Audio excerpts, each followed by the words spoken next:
ಹಳೆ ರೇಟಿನಲ್ಲೇ ಕೊಡ್ತೀವಿ.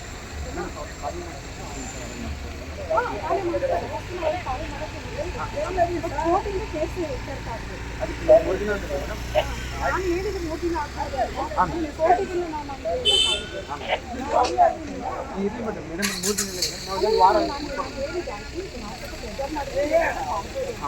ನಾನು ಹೊಸದಾಗಿ ಬಂದಿದ್ದೀನಿ. ಕೇಸ್ನ ಅರ್ಥ ಮಾಡ್ಕೊಂಡು ಬಗೆಹರಿಸಲಿಕ್ಕೆ ಲೋನ್ ಅನುಸಾರ ಅರ್ಥವಾಗಿ ನಾವು ಪ್ರಯತ್ನ ಮಾಡಿದ್ದೀವಿ. ಸ್ವಲ್ಪ ಟೈಮ್ ಕೊಡಿ. ಸರಿ ಮೇಡಮ್, ನಾನು ಇನ್ನೊಂದು ವಾರ ಮಾಡ್ತೇನೆ. ಏನು ಧರಣಿ ಮಾಡ್ತೀರಾ? ನಾವು ಹೇಳಿದ್ವಲ್ಲ. ಇಲ್ಲ ಮೇಡಮ್, ಪ್ರಕ್ರಿಯೆ ನಡೆಯುವವರೆಗೆ ನಮ್ಮ ಮೇಡಮ್ ಒಂದು ಕಾಪಿ ಕೊಡಿ ನನಗೆ. ಆಯ್ತು, ನಾವು ಕಳಿಸಿ. ನೀವೊಂದು ಕಾಪಿ ಹಾಕ್ತೀನಿ.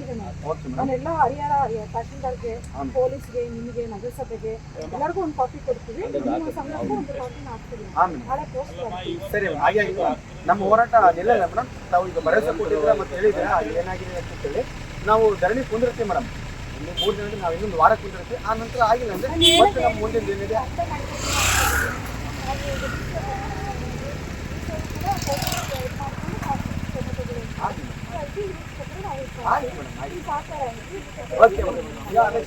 ಮೇಡಮ್ ಅಂತಾರೆ 3 ದಿನ ನಾವು ಇನ್ನೊಂದು ವಾರ ಹಂಗಾಗಿಲ್ಲ ಅಂದ್ರೆ ಮುಂದಿನ ನಮ್ದು ಏನೇ ಹೋರಾಟ ಇದೆ ನಾವು ಕಾನೂನು ಹೋರಾಟ ಮಾಡೋದು ಇನ್ಮೇಲೆ ಅಲ್ವಾ? ಸರಿ, ಆಯ್ತು ಮೇಡಮ್, ಒಳ್ಳೆಯದಾಯ್ತು.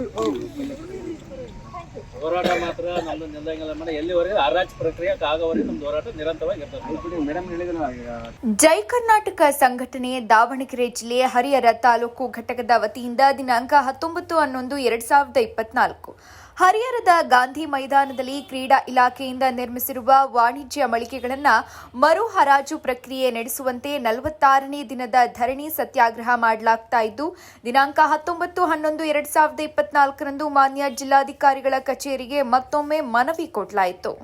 ಇನ್ನು ಈ ವಿಷಯಕ್ಕೆ ಸಂಬಂಧಪಟ್ಟಂತೆ ಅನೇಕ ಮನವಿ ಪತ್ರಗಳನ್ನು ಸಂಬಂಧಿಸಿದ ಇಲಾಖೆ ಮುಖ್ಯಸ್ಥರಿಗೆ ಸಲ್ಲಿಸಿ ಹರಿಹರ ನಗರದ ಗಾಂಧಿ ಮೈದಾನದ ಆವರಣದಲ್ಲಿ ಕ್ರೀಡಾ ಇಲಾಖೆ ವತಿಯಿಂದ ನಿರ್ಮಿಸಿರುವ ವಾಣಿಜ್ಯ ಸಂಕೀರ್ಣದ ಬಾಡಿಗೆದಾರರ ಕಾಲಾವಧಿ ಮೀರಿಸಿರುವ ಕಾರಣ ಎಲ್ಲ ಮಳಿಗೆಯ ಬಾಡಿಗೆದಾರರನ್ನ ಖಾಲಿ ಮಾಡಿಸಿ ಹೊಸದಾಗಿ ನಿಯಮಾನುಸಾರ ಅಂಗಡಿ ಮಳಿಗೆಗಳನ್ನು ಹರಾಜು ಪ್ರಕ್ರಿಯೆ ಕೈಗೊಳ್ಳುವಂತೆ ದಿನಾಂಕ 14/10/2024 ನಮ್ಮ ಜಯ ಕರ್ನಾಟಕ ಸಂಘಟನೆ ವತಿಯಿಂದ ಖುದ್ದು ಭೇಟಿ ಮಾಡಿ ಮಾನ್ಯ ಜಿಲ್ಲಾಧಿಕಾರಿಗಳಿಗೆ ಮನವಿ ಪತ್ರವನ್ನು ಸಲ್ಲಿಸಿರ್ತೀವಿ.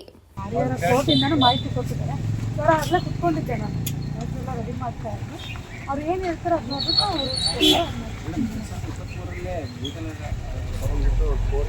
ಕಾನೂನು ಸಂಗತಿ ತಗೊಂಡ್ಬಿಟ್ಟು ಸರ್ಕಾರದ ಆದೇಶ ಇದೆ ಮತ್ತು ಹೈಕೋರ್ಟ್ ಆದೇಶ ಇದೆ. ಅದಲ್ಲ ಸರ್, ಅದಕ್ಕಲ್ಲ. ಈಗ ಇವ್ರು ಲಾಸ್ಟ್ ಅದಕ್ಕೆ ಮಳಿಗೆದಾರರು ಕೋರ್ಟಿಗೆ ಹೋಗಿದ್ದಾರೆ.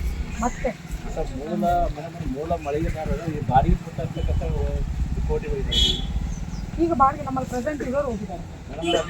ಮೂಲ ಏನಿದಾರ ಸಹ ಅವ್ರು ಮೇಡಮ್ ಅವ್ರು ಯಾರು ಹೋಗಿಲ್ಲ. ಈಗ ಬಾಡಿಗೆನಾರಲ್ಲ ಅವ್ರು ಹೋಗಿದ್ದಾರೆ ಈಗ ಕೋರ್ಟಿಗೆ. ಅದನ್ನೆಲ್ಲ ನಾವು ಚೆಕ್ ಮಾಡ್ತೀವಿ. ಆ ಥರ ಇದ್ರೆ ನಾವು ಇಂಥದ್ದು ಅವಕಾಶ ಕೊಡೋದಿಲ್ಲ.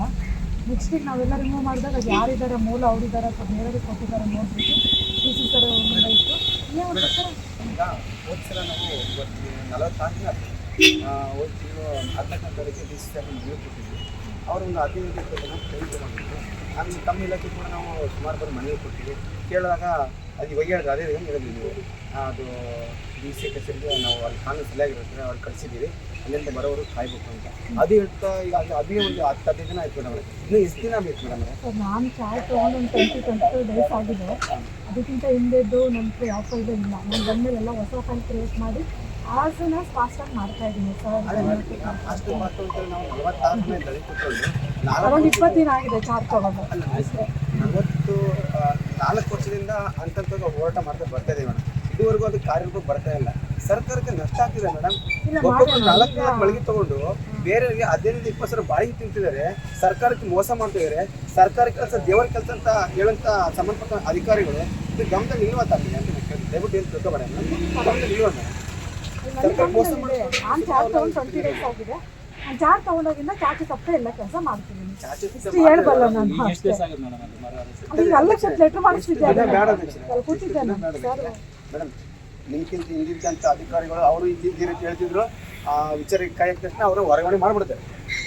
ನೀವು ಅಲ್ಲಿ ಇಟ್ಟಿರೋ ಅಥವಾ ನಿಮ್ಮನ್ನು ಹೊರಗಡೆ ಮಾಡ್ತೀರಿ, ಪ್ರಾಮಾಣಿಕವಾಗಿ ಕೆಲಸ ಮಾಡ್ತಕ್ಕ ಹೊರಗಡೆ ಮಾಡ್ತೀರೋ ಅದನ್ನು ನಮಗೆ ಕಾದು ನೋಡ್ಬೇಕಾಗಿದೆ ಮೇಡಮ್. ಹಿಂಗೆ ಹೇಳ್ಕೊಂತ ಹೋದ್ರೆ ನೀವು ಎಷ್ಟು ದಿನ ಅಂತ ಹೋರಾಟ ಮಾಡೋಣ ಮೇಡಮ್? ಗೋವಿಂದ್ ಅಂತ.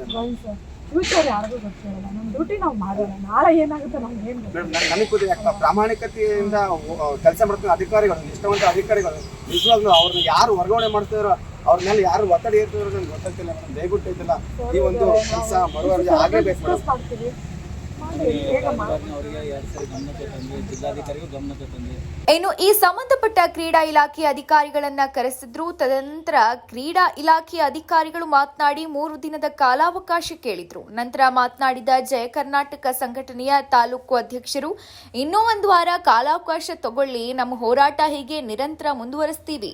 ವಾರದೊಳಗೆ ಹರಾಜು ಪ್ರಕ್ರಿಯೆ ನಡೆದೇ ಇದ್ದಲ್ಲಿ ಮುಂದಿನ ಹೋರಾಟ ಮಾಡಲಾಗುವುದು ಅಂತ ತಿಳಿಸಿದ್ರು.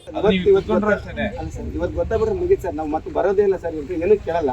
ನಾವು ಇಲ್ಲಿ ಮೇಲಿರ್ತಕ್ಕಂಥ ಅಧಿಕಾರಿಗಳು ಕೇಳ್ತೀವಿ ಸರ್. ಅದಕ್ಕೆ ಇವತ್ತು ಏನಂತ ಗೊತ್ತಾಗಲಿ ಸರ್, ನಾವು ಅಲ್ಲಿ ಇವತ್ತು 46 ದಿನ ನಾವು ಮನೆ ಮಠ ಬಿಟ್ಟು ಸಾರ್ವಜನಿಕರು ಹಿತದೃಷ್ಟಿಯಿಂದ ಸಾರ್ವಜನಿಕರು ಒಳ್ಳೇದಾಗಲಿ, ಸರ್ಕಾರಕ್ಕೆ ಅನ್ನ ಹಾಕಿದೆ, ಸರ್ಕಾರಕ್ಕೆ ಒಳ್ಳೇದಾಗಲಿ ಅಂತ ಕುತ್ಕೊಂಡು ನಾವು ಹೋರಾಟ ಮಾಡ್ತಿದ್ವಿ.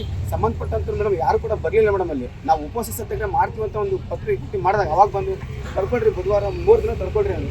ಅದು ಮಧ್ಯಾಹ್ನಕ್ಕೆ ಅವ್ರು ಬುಧವಾರ ಬಂದಿಲ್ಲ. ಹೇಳಿದಾಗೆ ಬುಧವಾರ ನಿಮಗೆ ಏನು ಬುಧವಾರ ಅಂದಿದ್ರೆ ಬುಧವಾರನೇ ಕೋರ್ಟಿಂದ ಒಂದು ಲೆಟರ್ ತಗೊಂಡಿದ್ದೀನಿ. ನನ್ನ ಮಾತಿಗೆ ನಾನು ಬದಲಾಗಿದೆ. ಸರಿ ಆಯ್ತು ಮೇಡಮ್. ಬಟ್ ಇಲ್ಲಿ ಹೈಯರ್ ಅಥಾರಿಟಿಗೆ ನಾವು ಪ್ರೆಸರ್ ಮಾಡೋಕ್ಕಾಗಲ್ಲ. ಪದಾಧಿಕಾರಿಗಳು ಕೊಡಿ ಅಂತ ನಾನು ರಿಕ್ವೆಸ್ಟ್ ಮಾಡ್ಬೋದು. ಅವ್ರಿಗೆ ಕೆಲಸಕ್ಕೆ ಒತ್ತಡ ಅದನ್ನೇ ಹೇಳಿದೆ ಮೇಡಮ್, ತಾವು ಒಂದು ರೈಟಿಂಗ್ ಮುಖಾಂತರ ಕೊಡಿ ನನಗೆ ನೋಡಕ್ಕೆ ಹಿಂಗಿದೆ ಅನ್ಸ್ಬಿಟ್ಟು ಈಗ ಏನು ಕೊಡ್ತಾರೋ ಲೀಗಲ್ ಹೊತ್ತಿಗೆ ನಾವು ನಿಮಗೆ ಕೊಡ್ತೀವಿ. ಸರಿ ನಾನು ಇಲ್ಲೇ ಇರ್ತೀನಿ.